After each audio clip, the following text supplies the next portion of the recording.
Magandang umaga sa ating pangalawang kanalo. Aking umpisahan ang pagtatanong. Ikaw ba ay sumasang-ayon bilang pagpapahalaga ng karapatan sa malayang pagpapahayag ang gagawing pagtitipon ng Iglesia ni Cristo sa ika-13 ng Enero bilang pagsuporta sa paniniwala ng ating Pangulo na hindi magkaroon ng kasong pagpapatalsik sa ating Vice Presidente? Ito ba ay nararapat para sa ating lipunan sa mga dahilan? Tayo ay naninirahan sa isang bansa kung saan ang karapatan ng bawat isa na magpahayag ng kanilang opinyon ay evident. Sa ating lipunan sa ngayon, lahat tayo ay may karapatan ng magbahagi ng ating opinyon. Ito man ay sang-ayon o hindi sang-ayon sa nakararami. Sa aking paniniwala, naniniwala ako na mayroong karapatan ng Iglesia ni Cristo na ihayag ang kanilang pagsang-ayon dito. Bakit? Sa simpleng dahilan na ang bawat isa sa atin ay may boses na dapat gamitin upang ihayag ang ating mga saloobin sa mga tama at hindi tamang ginagawa ng ating pamahalaan. Tayo ay bahagi ng bansang demokratiko, kaya't nararapat lamang na gamitin natin ang oportunidad na ito upang ipahayag natin ang ating saloobin. Dapat nating ipaglaban kung ano ang sa tingin natin ay tama, kung ano ang sa tingin natin ay moral, at kung ano ang sa tingin natin ay pumapasok sa karapatan ng bawat isa. Naniniwala ako na dapat ay panatilihin natin kung ano ang mas makabubuti para sa mas nakararami. At kung ito ay ang pagkakataon nilang maihayag ang kanilang opinyon, ako ay walang dahilan upang hindi sumang-ayon dito dahil ito ay kanilang karapatan lamang.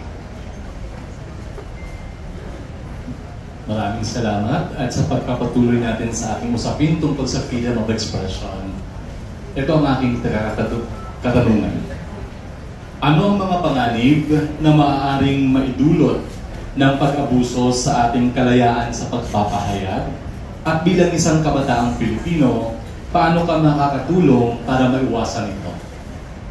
Isa sa mga panganib na makikita natin sa kalayaan ng lahat na magpahayag ng kanilang saloobin ay ang kawalan ng accountability at pagkakaroon ng responsibilidad sa ating mga sinasabi.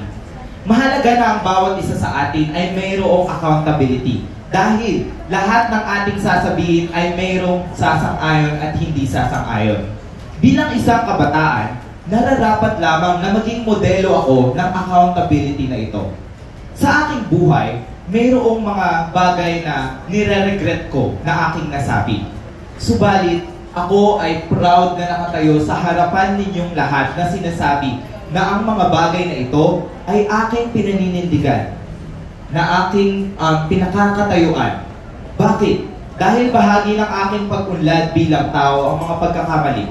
Bahagi ng pag-unlad ng aking pagkatao ang pagkakaroon ng mga opinyon na taliwas sa nakararami.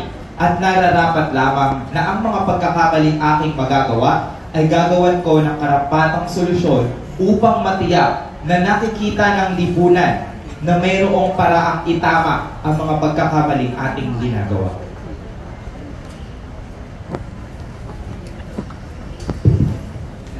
Para sa iyong ikatlo at huling katanungan. Sa iyong palagay, ano ang epekto ng social media sa ating karapatan sa pagpapahayag? Sa iyong palagay, ano ang epekto ng social media sa ating karapatan sa pagpapahayag? Ang ating daigdig ngayon ay naninirahan sa henerasyon ng mga tinatawag na digital natives.